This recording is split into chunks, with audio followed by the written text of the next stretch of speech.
If you watched Nebraska Part 1 all the way through, then you may remember this photo with Jo Helen Williams and two other inmates. The lady on the right, her name is Wilma Castor. At the time of this photo, Wilma was the oldest female inmate at the Nebraska Correctional Center for Women. When she sat down to do an interview in 2016, she was trying to be transferred from Nebraska to Oregon to be closer to her son, grandson, and granddaughter, and a great-grandson. She would be required to pay $4,000 for her share of the cost to transfer out of state, which she said she had, along with the blessing from Nebraska. However, Oregon had yet to approve, or should I say accept her, enter their female prison. And apparently they never did. 76-year-old convicted murderer Wilma Castor was pronounced dead December 2nd, 2024 at a Lincoln hospital. Wilma had been tried and convicted twice in Buffalo County for the murder of her 53-year-old ex-husband, Thomas Brown Sr. Tom's body was discovered on December 10th, 1996, around 6 p.m. He was lying on his back, partially under a barbed wire fence. His right hand was over his face, his shirt pulled up and twisted, his jeans, which were over sweatpants, were pulled down. And for December in Nebraska, Thomas wasn't wearing any shoes or a coat. The autopsy revealed one of the 3 gunshot wounds were to the right side of his neck, the other 2 in his chest.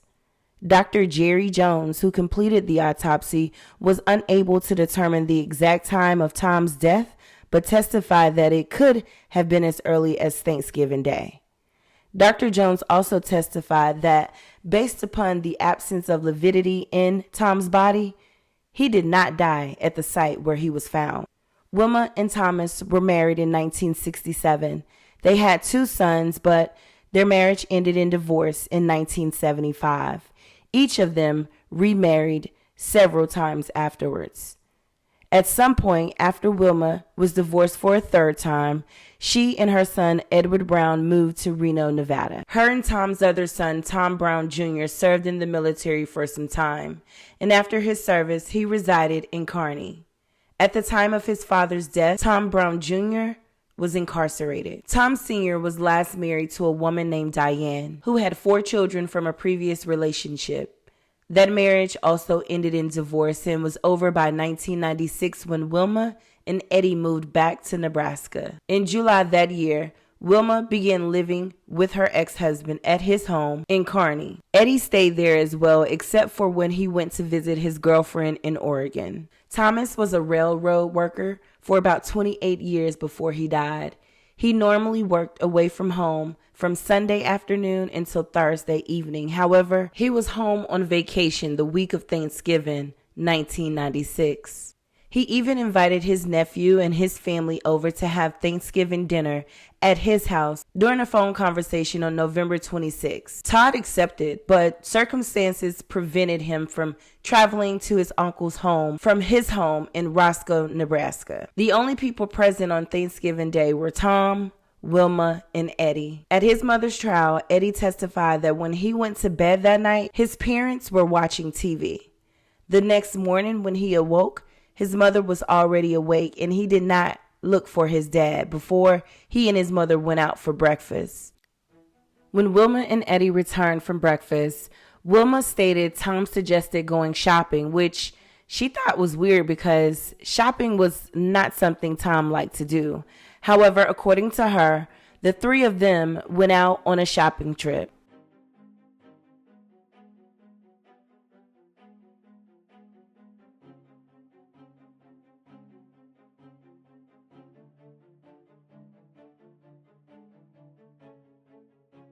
According to Wilma, upon their return from the shopping trip, she heard Tom say, "I'll be a son of a bitch," and then observed him walk away toward a pickup truck, which was parked on the street in front of the house. She didn't pay much attention to what he was doing, but heard him say he was going to work on the truck. She only saw the rear and side of the truck and described it as brown with primer on it. She claimed she never saw Thomas again. Later that day, she punched into work after 6 p.m. Remember the nephew Thomas had invited over for Thanksgiving dinner? Well, he showed up unexpectedly to Wilma's job and told her that he had gone to his uncle's house but found no one home. Todd recalled during his testimony at Wilma's first trial that she asked him where he'd be staying. He told her a motel, and she offered to pay half on it, which he accepted.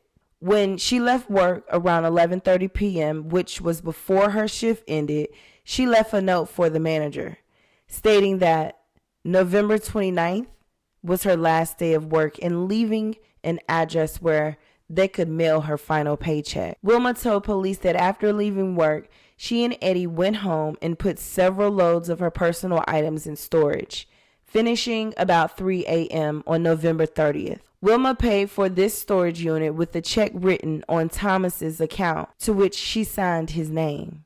According to Wilma, her and Eddie then drove to Grand Island and stayed at a motel for the night because she needed to pay off 4 insufficient fund checks at a store located in the area.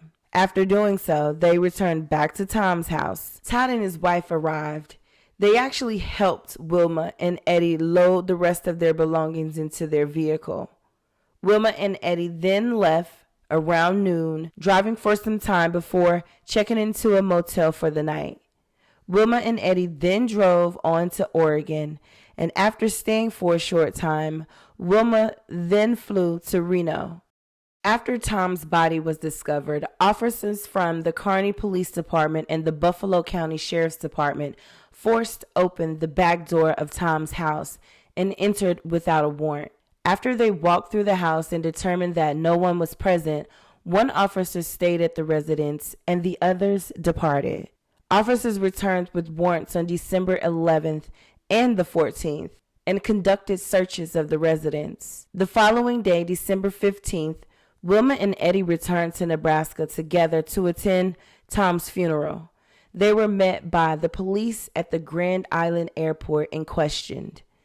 Wilma gave a videotaped statement which was later introduced at her trial as evidence. Soon thereafter, Wilma was arrested and charged with Tom's murder and other offenses. While incarcerated at the Dawson County Jail awaiting trial, Wilma told a cellmate that Thomas had a $25,000 life insurance policy naming her as a beneficiary, and she wondered out loud if she would be able to collect the proceeds of that policy. Other evidence established that Brown had a policy worth $18,000, and it did list Wilma as the primary beneficiary. Another search of Tom's home was conducted after Wilma's arrest. Upon completion, the police changed the locks on the home and seized the residence. Eventually, Tom's residence was released to his son, Tom Brown Jr., in February of 1997 after he'd been released from prison. Edward Eddie Brown was convicted of accessory to a felony and misdemeanor violation of financial transaction device, aiding and abetting. He received a 1 to 4 year sentence, which he began serving in 1997, and he was released May of 1999. Wilma's jury trial was held in 1997 as well, which ended with her conviction of 1 count of first-degree murder, 3 counts of forgery, 1 count of use of a deadly weapon to commit a felony, 1 count of being a felon in possession of a firearm, and 1 count of unauthorized use of a financial transaction device. She was sentenced to life in prison for murder and additional concurrent and consecutive sentences on the other offenses. She filed a timely appeal, which her conviction of possession of a firearm by a felon was affirmed, but the Supreme Court of Nebraska agreed with Wilma that the state failed to disclose information in its possession pursuant to Wilma's request. Therefore, in part, her cases were reversed and remanded for a new trial. A new trial was held, and the state contended that Wilma became angry that Tom had cut her off from getting any of his money, and she killed him on November 28, 1996, by shooting him 3 times while he was sleeping on the sofa in his home. The state maintained that later, with Eddie's help, Wilma hid Brown's body in the basement until she and Eddie could dispose of it the following night. The state also contended that Wilma used Tom's check card to make purchases and forged the two $2,000 checks drawn on his account. The state also argued that Wilma uncharacteristically volunteered to pay half of the motel bill for Todd and his family. The state maintained that sometime after Wilma left work on November 29th, she and Eddie took Tom's body out into the country, disposed of it in a ditch, and then prepared for their trip to Oregon. Wilma was again convicted on all counts and sentenced to life in prison. She unsuccessfully appealed a second time. Per DOC records, she began serving her sentence on April 26, 2000. 9 years later, she was one of 8 women serving life sentences in Nebraska, according to an article in the Lincoln Journal-Star. Wilma sat down with Joanne Young in 2009 and told her version of events from the Nebraska Correctional Center for Women in York. She shared that she felt Tom tossed his biological children to the side while he showed his stepchildren favoritism. Their son, Tom Jr., was calling from jail saying he needed money while Tom refused to pay for a credit card for their other son. They argued over whom he should be supporting. While authorities believe she killed Tom Thanksgiving night, Wilma said it was the next day after he wrote her and Eddie a check and they went Christmas shopping. When they returned to the house, they began to argue again. He said he wasn't going to take this bullshit anymore, and I said, neither am I, and I pulled out a .22, Wilma said. He laughed at me and I said, go ahead and laugh, but it's the last time. The pistol, which she had about 10 years since working as a security guard, was lying on an end table in the living room, she said. She picked it up. I was always taught if I was going to point a gun at someone, I'd better use it. She shot the gun. She remembers pulling the trigger twice. I hit him 2 times in the throat, she said. That makes me a bad shot. I was aiming for his head. She claimed the rest of the day was a total blank and doesn't know how Tom got from the living room to the ditch. She does recall her son started down from his bedroom after the shots and she sent him back up. I don't know if Eddie helped me move the body or if I did it, she said. She believed Tom weighed from 280 to 300 pounds. She does remember leaving and driving to Grand Island with Eddie. Then she thought, I've got to get the hell out of here. She confirmed she went to Nevada where she got a job at the Plantation Casino and Eddie went to Oregon. She denied the state's claim that it was a crime of greed. I would say I was protecting my children, she said. I was fed up with the way he was treating my 2 boys. Sadly, her son, Tom Jr., died in a sand pit in 2001, a year after his mom began serving her life sentence. When asked if she had any sympathy for the man she was once married to, had children with, and had killed, after a pause, she said, I never really thought about that one. I suppose I would.